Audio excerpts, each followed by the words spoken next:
It was a Thursday afternoon in a small town just outside Manchester when everything changed. I'd come back early from the grocery run, bags full of staples and a cheeky packet of crisps, and when I stepped through the front door, I could hear the unmistakable hum of laughter from the living room. Rachel's book club was in session. 5 women were sprawled around our coffee table, wine glasses perched delicately in their hands, with a stack of books laid out like trophies. I knew deep down they hadn't read a single page. I smiled, carrying the bags inside, and greeted them all with a polite hello. The room immediately fell silent. All 5 women locked eyes on me for exactly 3 seconds. Then, as if rehearsed, they looked away and carried on chatting like I just turned into the wallpaper. Rachel didn't even glance in my direction. "All right, what's going on?" I asked, setting the bags down, feeling like I just walked into a very dull pantomime. "Nothing," Rachel said, her voice casual as she walked past me to refill her glass. She reached around me like I was a coat stand, not her husband. It was the way they all avoided looking at me. A coordinated, cold kind of silence that felt less like a joke and more like a carefully laid trap. The book club left an hour later, all polite yet utterly ignoring me. Rachel vanished upstairs without a word. That night, I lay awake trying to piece it together, the silence ringing loud in my ears. Rachel had mentioned recently that the book club was reading some relationship psychology book about power dynamics. I didn't realize then they'd voted 4-1 to treat me like I was invisible for 30 days. "Teach him appreciation," they'd said. Well, Rachel was about to learn a very different lesson. Friday morning hit with the usual clatter of the kettle, but the atmosphere was anything but usual. I made the coffee first, expecting Rachel to join me at the kitchen island like every morning. Instead, she came down, grabbed a different mug from the cupboard, one I didn't recognize, and brewed her own. Not a word passed between us. I tried the casual approach. "Sleep all right?" I asked, hoping for a hint of normalcy. Silence. Just the faint hum of the toaster burning her toast in the background. She sat at the table, her legs crossed elegantly, wearing a soft cream blouse that caught the morning light just right, paired with those sleek black trousers she liked, perfect for working from home but undeniably sharp. Her feet were tucked into delicate nude ballet flats, and I caught sight of a thin silver anklet glinting as she shifted. Accessories always mattered to Rachel, down to the last detail, even when she was busy ignoring me. I watched her as she moved calm, precise, like a cat stepping around a knocked-over vase. Her dark hair was pulled back into a neat bun, and a single loose strand curled along her jawline. There was an odd kind of quiet confidence in the way she refused to acknowledge me, as though I was a ghost haunting her carefully curated world. I shuffled some papers on the counter, trying to shake off the awkwardness, but it clung to the room like damp fog. By noon, Rachel was on the phone, sitting just a few feet from me, laughing and chatting animatedly with someone. The contrast was cruel. The warmth in her voice, the sparkle in her eyes as she spoke, compared to my invisible bubble of silence. I sent her a quick text. "Can we talk?" I watched her phone like a hawk. The typing dots appeared, then vanished. No reply. That's when it hit me. If she could pretend I didn't exist, I could do the same. Invisible wasn't just passive. It was a weapon. That evening I ordered a takeaway just for one. A single portion of fish and chips, wrapped in greasy paper. I ate alone at the kitchen table, the smell of vinegar and salt filling the air.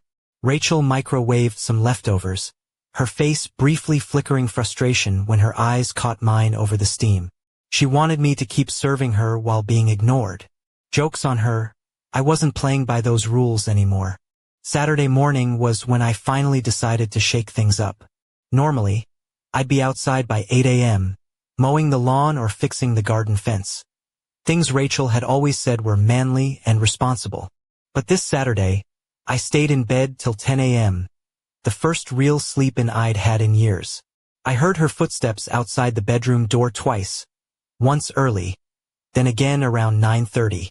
Each time, she stopped, hesitated, then walked away, like she was checking if I was still there but refusing to engage. I smirked into my pillow. Invisible, remember? By 11, I overheard her on the phone downstairs, voice low but sharp. "I don't know. He's still in bed. The garden looks like a bomb hit it." I could almost hear the judgment dripping from her words. Finally, I got up, stretched, and strolled into the kitchen wearing my old, faded band tee and loose joggers. The kind Rachel called dad clothes with a raised eyebrow. My worn-out trainers squeaked softly against the hardwood floor as I made myself a breakfast fit for a king. Eggs Benedict with hollandaise sauce, crispy bacon, and perfectly toasted English muffins. I left the kitchen in a mild state of chaos.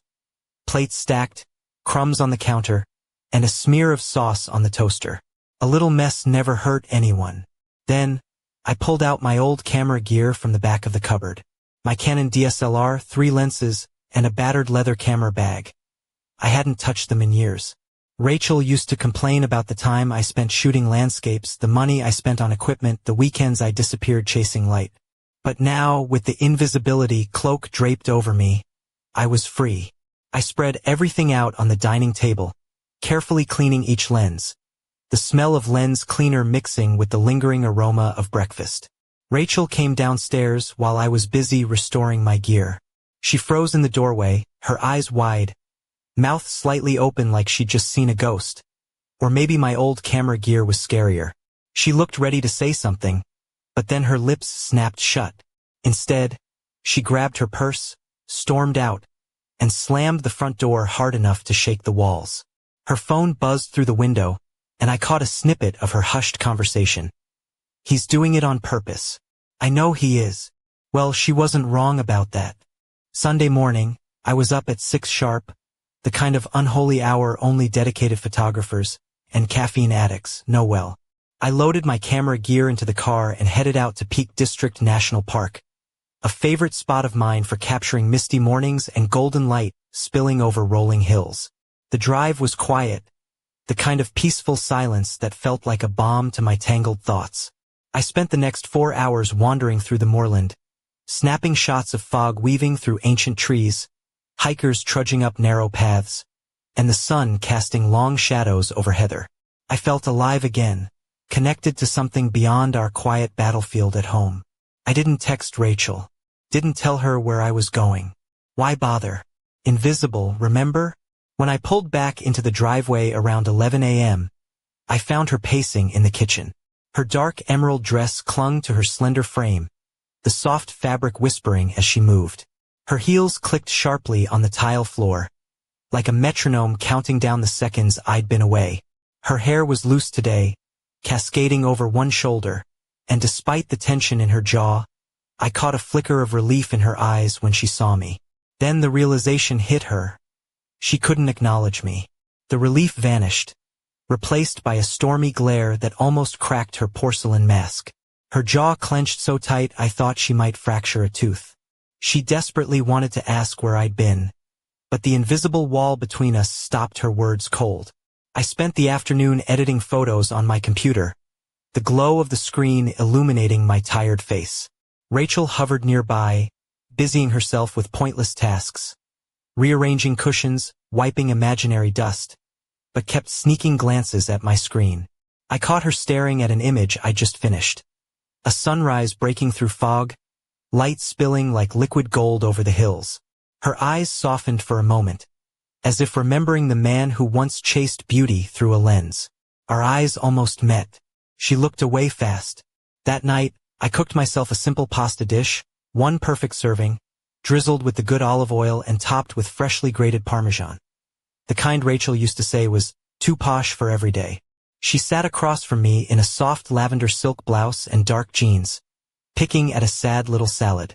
The scent of my dinner filled the kitchen, but she barely touched her greens. After a while, she stood and disappeared upstairs. I heard the muffled sound of crying through the floorboards. For a fleeting moment, guilt crept in. Then I remembered this silence was her choice. Every word she refused to say, every glance she withheld. I stirred my pasta, tasted the sauce, and smiled quietly to myself. This was only the beginning. Monday morning, I took over the guest bedroom as my new workspace. I hauled my desk in, set up my dual monitors, and dragged in the ergonomic chair I'd bought years ago but rarely used. I even hung up some of my old landscape prints, those quiet glimpses of freedom I'd captured before life got complicated. The walls felt emptier than before but more mine. Rachel appeared in the doorway, her eyes flickering with confusion and something close to hurt. She looked like she wanted to protest but couldn't find the words, couldn't break the silence she and her friends had imposed. Eventually, she retreated to her office, slamming the door behind her with a force that echoed through the house like a thunderclap. Later that afternoon, I blocked off my calendar like a CEO protecting precious time. Every evening from 5 to 7 p.m. was now photography time. No exceptions. Rachel had a baby shower scheduled for Saturday, one she expected me to attend. I scrolled through our shared calendar and deleted it, replacing it with a Stone Mountain shoot. The gasp that came from the other room was audible, like I just announced I was moving to Mars. She appeared in my doorway, phone in hand, face flushed with anger. She pointed at the calendar, eyes blazing. I asked calmly, "Did you need something?" Without a word, she turned and left. Every little change I made, every inch of space I claimed was a crack in her carefully controlled world. That evening, I drove to Ashton Park for golden hour.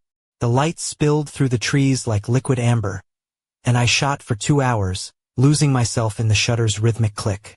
I chatted with a few photographers I met there, realizing just how isolated I'd become over the years. These were my people who understood the language of light and shadow. When I got home around 8 p.m., Rachel was eating cereal for dinner, the box practically untouched, her eyes sharp as she glared at me assembling my camera gear.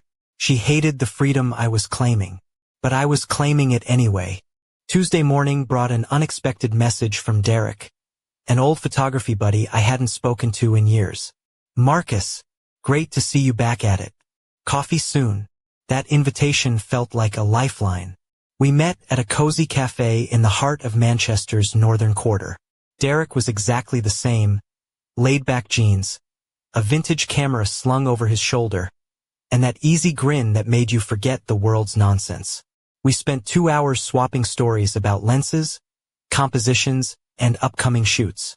When he asked where I'd been, I gave him the short version. Life happened.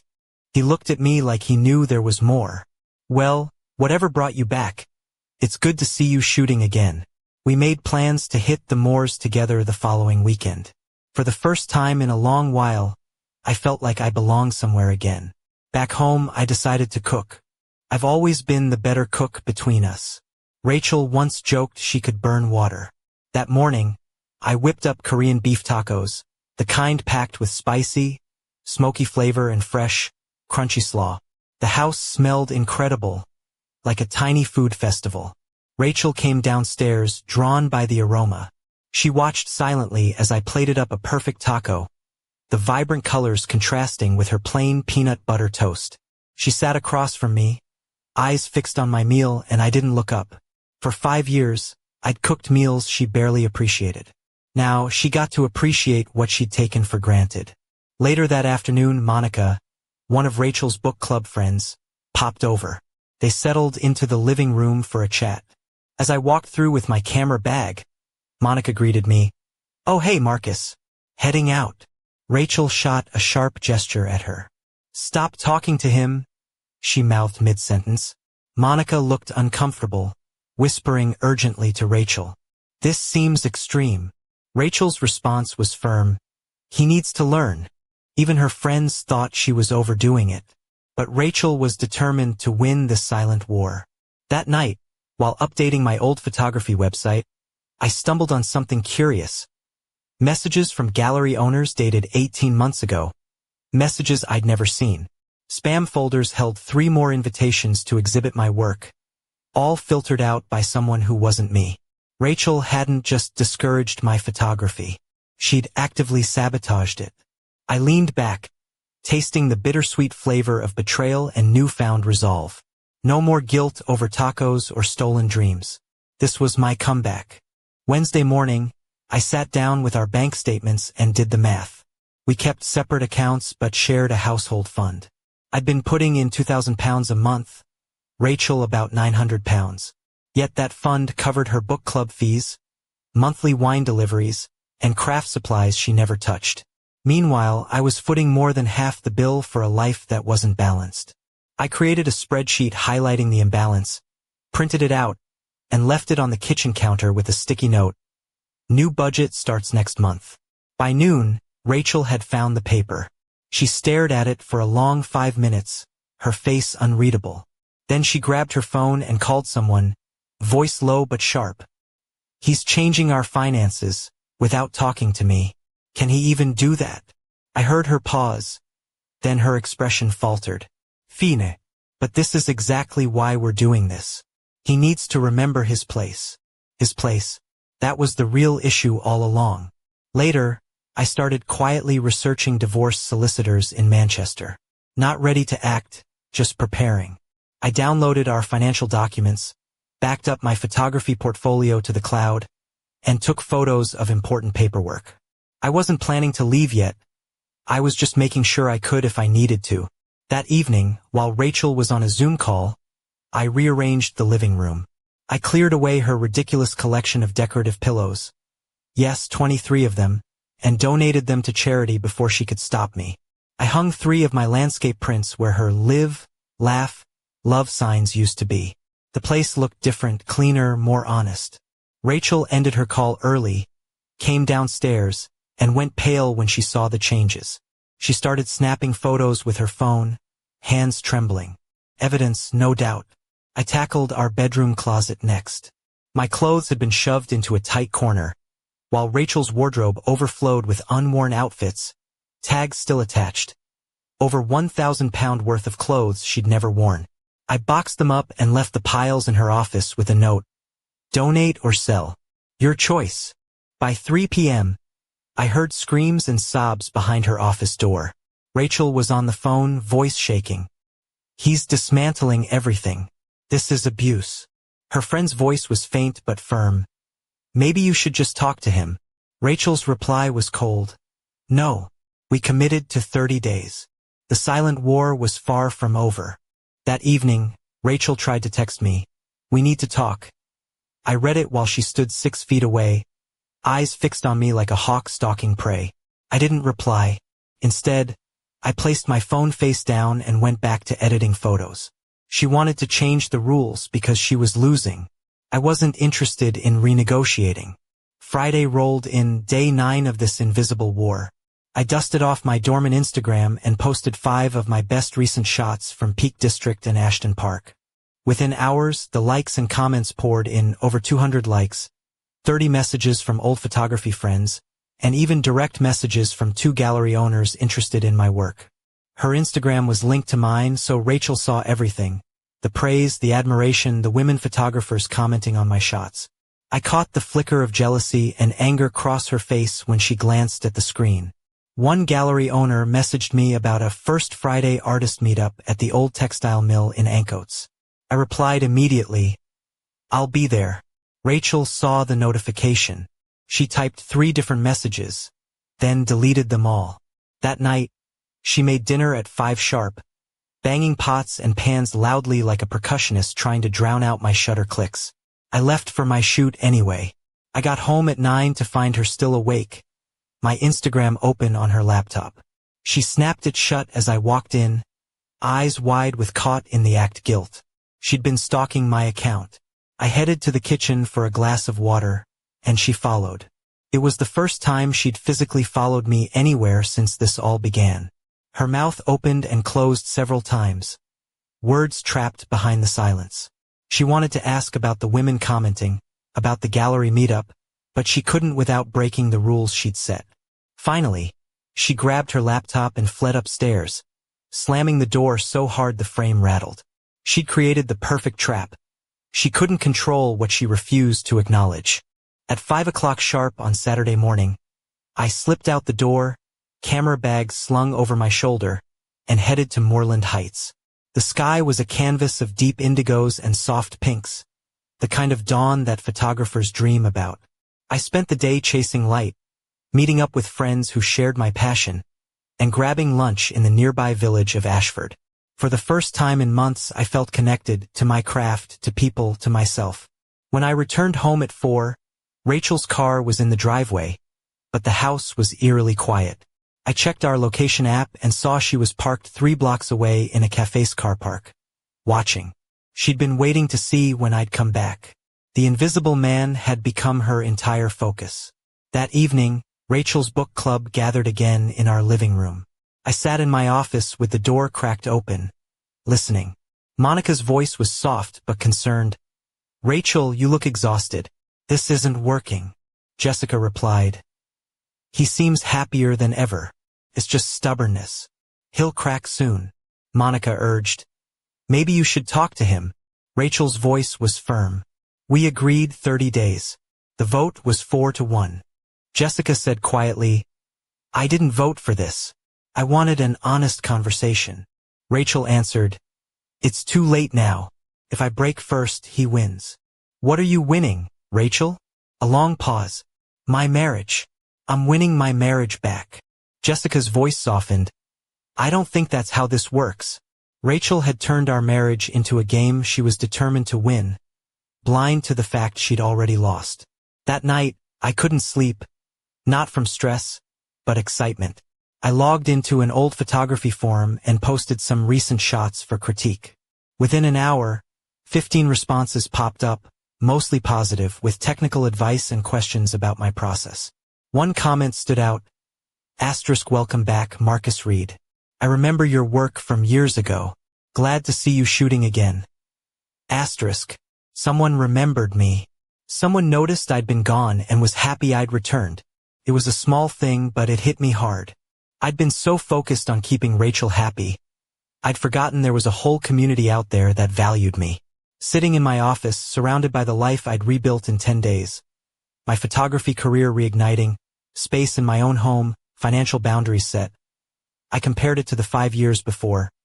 Walking on eggshells, abandoned passions, isolation, constant criticism disguised as care. I searched for divorce solicitors in Manchester. 10 days of invisibility were enough. Time to make it permanent. Sunday morning, I sat in my car taking calls from 3 different divorce solicitors, trying to find someone who understood the silent nightmare I'd been living. The third one, Laura Mitchell, was sharp and compassionate. "The silent treatment is emotional abuse," she said firmly. "Document everything, Marcus. It's your strongest weapon." I chose her. Later that day, after filling out intake forms and organizing my evidence, I found an old box in the garage. My photography portfolio from years ago. Physical prints, awards from exhibitions, newspaper clippings praising my work. Rachel had always said displaying them was bragging, so I'd boxed them up and forgotten. Looking through them now, I barely recognized the confident artist in those photos. That man had vanished over 5 years, but he was coming back. I meal prepped for the week in our kitchen while Rachel sat alone on the couch. Usually, Sundays were our together time. Not anymore. I made no effort to include her in the meals. She ordered takeaway again. The delivery driver gave me a glance that said, "Is this normal?" It wasn't. Monday, I met Laura in her sleek Buckhead office. I laid out the timeline, the silent treatment, the evidence. She nodded knowingly. "You're in a good position, no kids, separate finances, shared property. We can file quickly." She asked, "Where will you live?" I hadn't thought that far. Driving around Midtown, I found a 1-bedroom flat near Ashton Park with giant windows perfect for editing photos. I put down the deposit then and there. For the first time in years, I felt genuine excitement. That evening, Rachel returned home, her energy aggressive, accusing. "Long lunch?" she snapped. 4 hours. I looked at her calmly. "Did you say something?" She slammed her laptop shut and retreated upstairs, phone in hand, whispering to her friends about my disappearance. Tuesday, the lease was approved. I picked up the keys at lunch and toured my empty flat. No furniture yet, just walls waiting to be filled with my work, my life. That night, I packed every single thing I owned into boxes and bags. With Rachel at yoga, I had 90 minutes to disappear. I worked fast, methodical, bedroom, bathroom, office, garage, kitchen, leaving behind only the house we'd shared, the life she designed. On the kitchen counter, I left a note on our nicest stationery. Asterisk invisible means gone. For 2 weeks, you treated me like I didn't exist. I finally see what our marriage became. You said I needed to learn my place. I learned it's not here. The divorce papers will be delivered Friday. Take the house. I'm keeping myself. Thank you for the silent treatment. It reminded me who I was before I became what you needed. I'm not angry. I'm not hurt. I'm just gone. Don't call. Don't text. Asterisk. I set my keys on top, grabbed only my car keys, and walked out at 7:30 p.m., 15 minutes before Rachel's return. Driving to my new flat, I felt something I hadn't in years. Peace. Weeks later, my photography was back in galleries, my social calendar full, my life mine again. Rachel showed up at one opening, thinner, tired, trying to reach out. I passed her by like a ghost.